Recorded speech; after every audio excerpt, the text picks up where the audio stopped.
So, బేసిక్‌గా ఇది మానవుని యొక్క నర్వస్ సిస్టమ్ మీద ఎఫెక్ట్ చేస్తుంది. రైట్. సో, మన బాడీలో టోటల్‌గా స్ప్రెడ్ అయ్యే నరాలు అంటే తల నుంచి కాలి గోటి వరకు ఉండే ఈ నర్వస్ సిస్టమ్ మీద ఎఫెక్ట్ చేస్తుంది.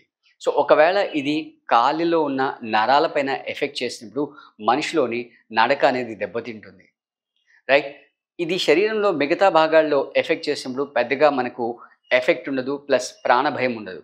బట్ ఎప్పుడైతే ప్రాణభయానికి దారి తీస్తుందంటే, మన లంగ్స్‌కి కింద ఉండే డయాఫ్రమ్ మజిల్ ఏదైతే ఉందో, ఆ మజిల్ యొక్క మూవ్‌మెంట్‌ని కంట్రోల్ చేసే నర్వ్స్ ఏవైతే ఉంటాయో, ఆ నర్వ్స్ డ్యామేజ్ అయినప్పుడు, ఆ డయాఫ్రమ్ మజిల్ యొక్క మూవ్‌మెంట్ తగ్గిపోతుంది. ఆ మూవ్‌మెంట్ తగ్గడం ద్వారా మన యొక్క బ్రెత్ అనేది డిస్టర్బ్ అవుతుంది. టోటల్ రెస్పిరేటరీ సిస్టమ్ అంతా కూడా కొలాప్స్ అయిపోతుంది. అప్పుడు మనిషి శ్వాస తీసుకోవడం కష్టమవుతుంది. సో, ఇది ప్రధానంగా ఎందుకొస్తుంది అంటే, ఇది ఒక ఆటో ఇమ్యూన్ డిజార్డర్.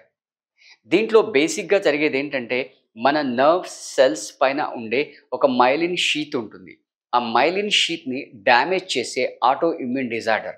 అంటే తన రక్షణ వ్యవస్థ పైన తనే దాడి చేసి నాశనం చేసుకోవడం. అంటే మన ఇంట్లో ఉన్న వ్యక్తి మన ఇంట్లోనే దొంగతనం చేసి డబ్బు తీసుకొని పారిపోవడం ఎలాంటిదో, సో సేమ్ మన బాడీలో ఉన్న రక్షణ వ్యవస్థ మన ఏదైతే మైలిన్ షీత్ పైన ఎఫెక్ట్ చేసి ఆ షీత్‌ని డ్యామేజ్ చేయడం ద్వారా ఆ నర్వ్స్ ఇంపల్స్ అనేది అంటే దాని ద్వారా జరిగే ట్రాన్స్మిషన్ అనేది డ్యామేజ్ అయిపోతుంది.